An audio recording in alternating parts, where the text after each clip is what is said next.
Hello students, मैं आपका अपना दोस्त धर्मेंद्र कुमार। नया चैप्टर अपन ने स्टार्ट किया था लास्ट लेसन में।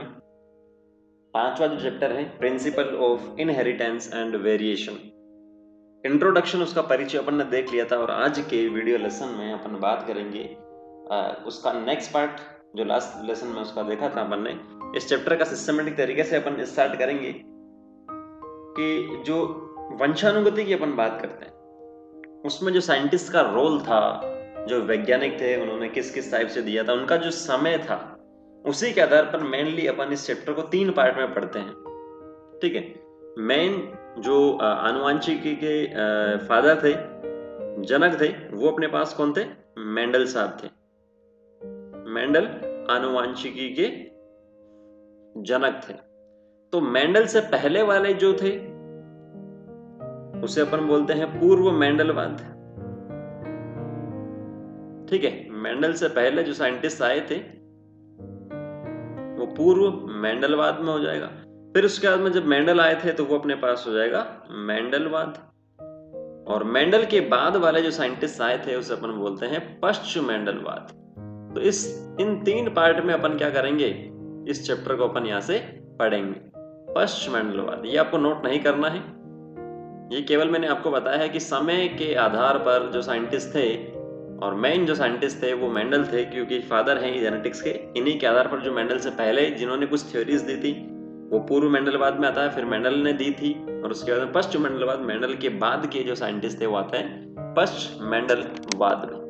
क्लियर है? तो सबसे पहले अपन देखेंगे पूर्व मेंडलवाद। नोट करेंगे यहां से जो मैं बता रहा हूं, क्योंकि मैं पहले ही बता चुका हूं कि इस चैप्टर को एनसीईआरटी से थोड़ा सा मैं बाहर पढ़ाऊंगा, तभी आप जो प्रीवियस ईयर के क्वेश्चन है वो कर पाओगे। पूर्व मेंडलवाद, मेंडल से पहले की अपन बात करते हैं। तो वंशानुगति के बारे में जो आइडियाज थे, अलग अलग साइंटिस्ट ने अलग अलग दिया था। ठीक है। बहुत सारे पॉइंट थे मेंडल से पहले, जिसमें पेरेंट से प्रोजेनी, पेरेंट से प्रोजेनी, जिसे अपन ने क्या बोला था, पैतृक से जो संतति होती है उसमें क्या होता है, इंफॉर्मेशन का ट्रांसफर होता है। तो मेंडल से पहले बहुत सारे साइंटिस्ट थे, इन्होंने बताया था कि पैतृक से, जो पेरेंट से संतति में जो भी इंफॉर्मेशन ट्रांसफर हो रही है, या जो थ्योरीज उन्होंने दी थी, उन थ्योरीज को, उन सारी थ्योरीज को मेंडल से पहले, उन सारी थ्योरीज को बोला गया थ्योरीज ऑफ ब्लेंडिंग। ब्लेंडिंग का मतलब जुड़ा हुआ जो है, थ्योरीज ऑफ ब्लेंडिंग इनहेरिटेंस। एक थ्योरी नहीं है, कम से कम 5 से 6 जो थ्योरी थी मेंडल से पूर्व, उसे अपन बोलते हैं थ्योरीज ऑफ ब्लेंडिंग इनहेरिटेंस। ठीक है। और ऐसा माना जाता है इसके अनुसार कि जो भी लक्षण है पैतृक के, किसके? पैतृक के जो भी लक्षण होते हैं वो मिक्स होते हैं, और मिक्स होने के बाद में उस संतति तक ट्रांसफर होता है। क्योंकि पैतृक की अपन बात करें, मेल है या फीमेल है, तो युग्मक जब बनते हैं तो 2n वापस बनता है। तो यहाँ पर जो लक्षण है उनकी मिक्सिंग हुई और वो संतति तक पहुंच गई है, तो ऐसा माना जाता है थ्योरीज ऑफ ब्लेंडिंग इनहेरिटेंस के आधार पर। ठीक है। नेक्स्ट अपन बात करते हैं जो सबसे प्रथम जो थ्योरी है वो अपन देखते हैं, वो है आर्द्र वाष्प थ्योरी, या इसे अपन बोलते हैं इंग्लिश में मॉइस्ट वेपर थ्योरी। तो ये जो बताई गई थी सबसे पहले पाइथागोरस ने बताई थी।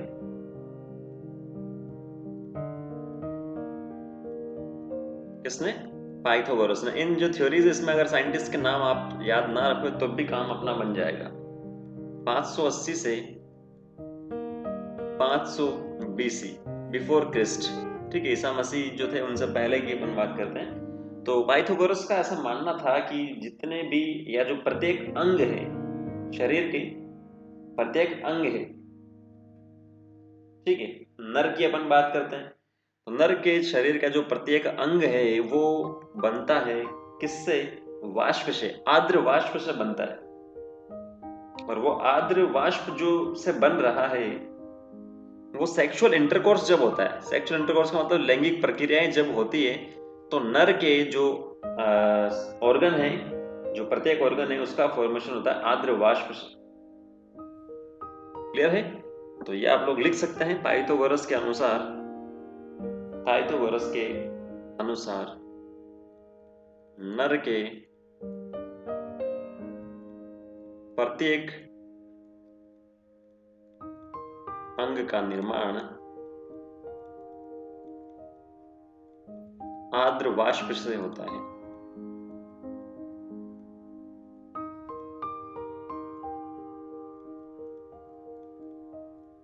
ठीक है, तो ये सिंपल सी हो जाएगी। और ये आर्द्र वाष्प वगैरह की जो अंग का निर्माण हो रहा हो, कैसे हो रहा है कि युग्मक आता है नर से और मादा से, ये 2n बनता है। 2n जो बनता है एम्ब्रियो, भ्रूण की अपन बात करते हैं, उसके बाद में जो कोशिका विभाजन होता है तो वो आगे से आगे यहाँ पर चलता रहता है। तो ये अपने पास क्या है? प्रथम प्रकार की थ्योरी है। दूसरी होती है द्रव्य थ्योरी, या इसे अपन बोलते हैं फ्लूइड थ्योरी।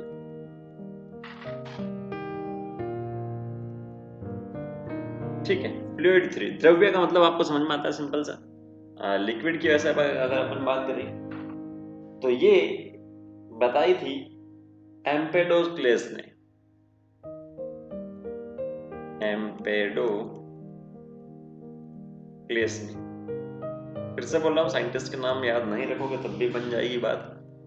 504 से 433 बीसी, जो बिफोर क्राइस्ट है, बीसी की फुल फॉर्म होती है बिफोर क्राइस्ट, ईसा मसीह वाला जो समय था, इसमें जो ईयर होते हैं वो उल्टे से काउंट अपन करते हैं। जैसे 1000 से अपन चलेंगे 900, 900 से 800, तो इसीलिए 504 से अपन चल रहे हैं 433 तक। ठीक है, ईयर भी याद नहीं रखोगे तो भी काम बन जाएगा। क्लियर है? तो इन्होंने ऐसा बताया था कि शरीर का जो प्रत्येक पार्ट होता है, प्रत्येक हिस्सा होता है, वो क्या करता है? एक द्रव्य बनाता है। शरीर का प्रत्येक हिस्सा क्या करता है? प्रत्येक हिस्सा एक द्रव्य को प्रोड्यूस करता है। प्रोड्यूस का मतलब समझ में आता? उत्पादन करता है, इंग्लिश में लिख देता हूं। द्रव्य को क्या करता है? प्रोड्यूस करता है। ठीक है, तो जब दो पैतृक होते हैं, एक नर था, एक दूसरा मादा है, तो जब इन दो पैतृकों के जो द्रव्य हैं, जैसे नर का द्रव्य अलग आ गया, मादा का द्रव्य भी क्या आ गया? अलग आ गया। तो जब ये द्रव्य यहां पर मिक्स होता है, ठीक है, मिक्स होता है, मिक्स होने के बाद में यहां पर क्या बन जाएगा? एम्ब्रियो बन जाएगा। क्लियर है? क्या बन जाएगा? एम्ब्रियो बन जाएगा। अगर ये जो द्रव्य का मिक्सिंग हो रहा है इसमें कोई भी दिक्कत है, डिफेक्ट है, ठीक है, अगर डिफेक्ट आएगी तो एम्ब्रियो जो बन रहा है उसमें भी क्या हो जाएगा? कुछ लक्षण जो है यहाँ पर अनुपस्थित हो सकते हैं, कुछ यहाँ पर अतिरिक्त भी हो सकते हैं। क्लियर है? तो जो द्रव्य है वो आता है नर और मादा से, जब वो एक दूसरे से जुड़ता है, फ्यूज होता है, मिक्स होता है, तो एम्ब्रियो बनता है। यही क्या है? सिंपल सी द्रव्य थ्योरी है। नेक्स्ट, तीसरी अपन बात करते हैं प्रजनन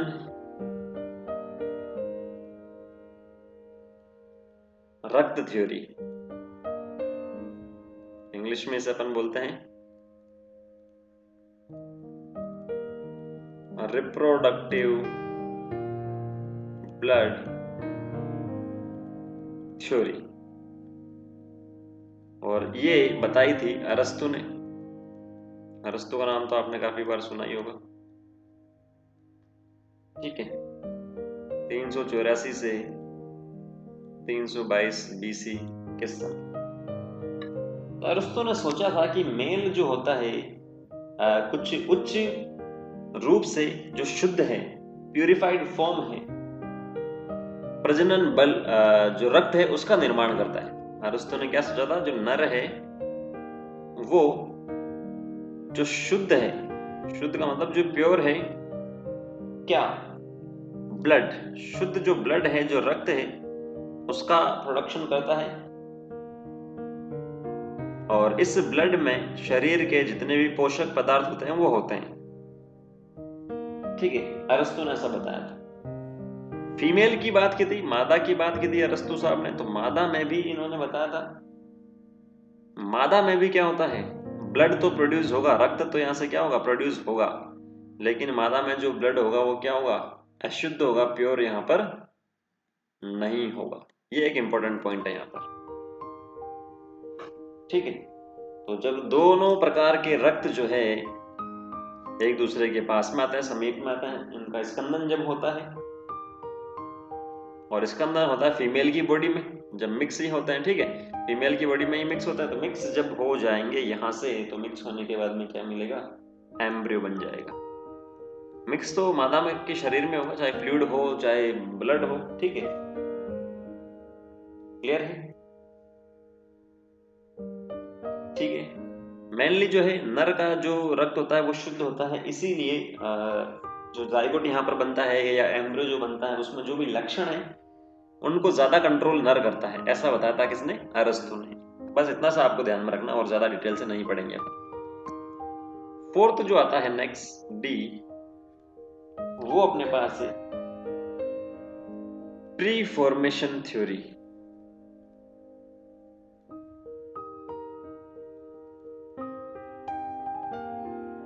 और प्री फॉर्मेशन का मतलब होता है पूर्व निर्मित सिद्धांत या थ्योरी, जो है पहले से निर्मित। इसको किसने दिया था, ठीक है, तो मेल पीजी का आपने नाम सुना होगा, उसी ने दिया था। और एक और साइंटिस्ट है, फिर से बोल देता हूं मैं, याद रखो तो ठीक है, ना रखो तो भी ठीक है, स्वामेडम। स्वामेडम और मेल पीजी जो थे, इन दोनों ने दी थी कुछ 1673 के आसपास। और बताया क्या था, बताया था कि जो भी जीव है वो पहले से होता है, जीव पहले से ही होता है, ठीक है। पहले से होता है इसका मतलब ये नहीं कि जीव है और वो एक्टिव हो जाएगा, जीव पहले से है, लेकिन किसके अंदर है, वो मेल में, स्पर्म में, या फीमेल में ओवम की जो बात करते हैं, यही क्या है, बनाते हैं आगे चलकर नए जीव का निर्माण करते हैं। तो ये उन्होंने बताया था कि जो स्पर्म और ओवम का निर्माण होता है नर और मादा में, शुक्राणु और अंडे का, वो आगे चलकर नए जीव का निर्माण करते हैं, जो कि दोनों ही पहले ही होता है। मतलब स्पर्म और ओवम क्या होते हैं, पहले से ही होते हैं, ठीक है, क्लियर है। ये आपको ध्यान में रखना, जब स्पर्म और ओवम जुड़ जाएंगे तो बन जाएगा आगे से। नेक्स्ट जो पांचवी थ्योरी है उसकी अगर अपन बात करें कि वो है पैनजेनेसिस का सिद्धांत,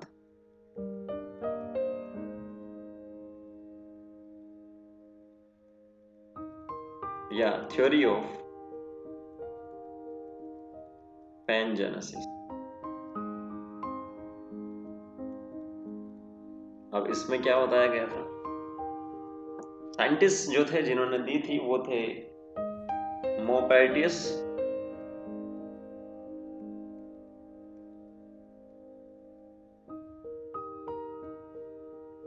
सोलह सौ 98 से 1757 के बीच में। इन्होंने बताया था कि जो वंशानुगति की अपन बात करते हैं, कुछ छोटे छोटे पार्टिकल होते हैं, इनके अनुसार क्या होता है, वंशानुगति को नियंत्रित करने के लिए छोटे छोटे कण होते हैं, पार्टिकल होते हैं, जो शरीर के जो सभी पार्ट है, ठीक है। जैसे अगर मैं बात करूं, इसको मैं समझाऊं थोड़ा सा डिटेल से, तो सपोज कर लो ये मेरा शरीर है, इस टाइप से ये शरीर है मेरा, ठीक है, जिस टाइप से बाकी सारे पार्ट भी, यहाँ पर हाथ भी है, ये लंग्स वगैरह, बाकी सब कुछ है यार शरीर में।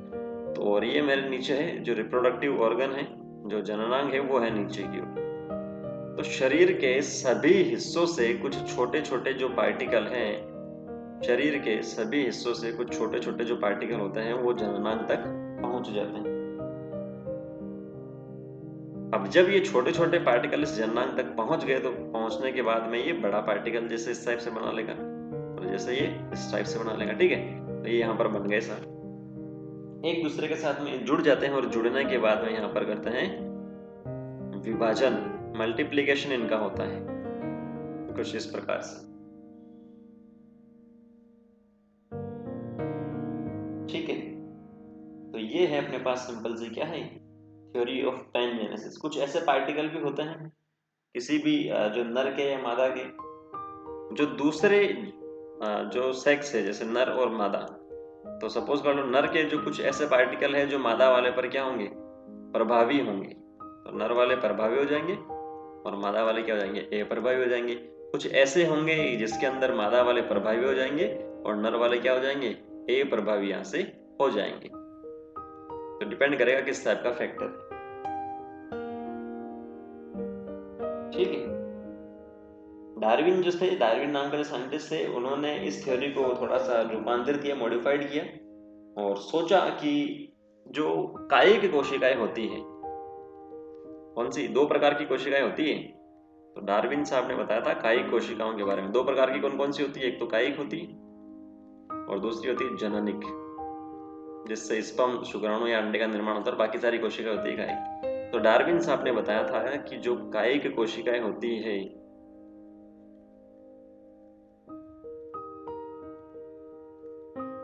कायिक कोशिकाएं जो होती है या जो उत्तक होते हैं, वो कुछ छोटे छोटे पार्टिकल उत्पादित करते हैं या प्रोड्यूस करते हैं, जिसे बोलते हैं जेम्यूल। क्या बोलते हैं, जेम्यूल, या पेंजिन भी से अपन बोलते हैं, क्योंकि पैनजेनेसिस की थ्योरी है। तो ये जो जेम्यूल होते हैं, इसमें दोनों प्रकार के जो सेक्स की अपन बात करें, नर और मादा, दोनों प्रकार के जो लक्षण होते हैं वो होते हैं।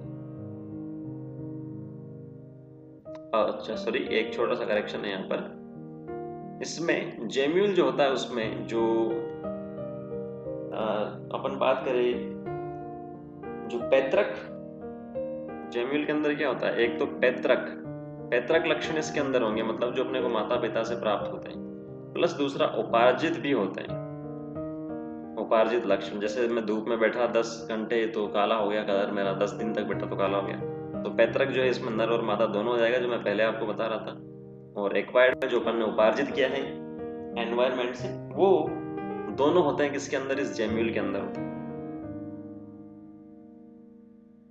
ठीक है, और ये जो जेम्यूल है, ये जेम्यूल जाके इकट्ठा हो जाते हैं किसके अंदर, गैमेट के अंदर या युग्मक के अंदर। ठीक है, तो संग्रहित हो जाएंगे किसके अंदर, युग्मक में या गैमेट के अंदर, जैसे स्पर्म हुआ या अंडा हुआ उसके अंदर। और जब युग्मक में चले गए तो युग्मक से युग्मक जब n और n गुणित जब मिलता है तो 2n बनता है जाइगोट, तो ये एक पीढ़ी से दूसरी पीढ़ी में क्या हो जाएंगे, स्थानांतरित यहाँ से हो जाएंगे। और ये था मेंडल से पहले जो वंशानुगति के बारे में कुछ साइंटिस्ट ने थ्योरी दी थी वो। क्लियर है, तो ये आपको सिंपल से ध्यान में रखना है। तो मैं उम्मीद करता हूँ ये आपको थोड़ा समझ में आया होगा, नहीं आया तो कमेंट करके बताइएगा, आया तो भी कमेंट करके बताइएगा। पूरा पढ़ोगे तो थोड़ा सा अपने आप पे भरोसा करोगे, आप थोड़ा सा भरोसा मुझ पे करोगे तो बायो में इसको आप करेंगे। तो देखने और सुनने के लिए शुक्रिया, ऑल द वेरी बेस्ट।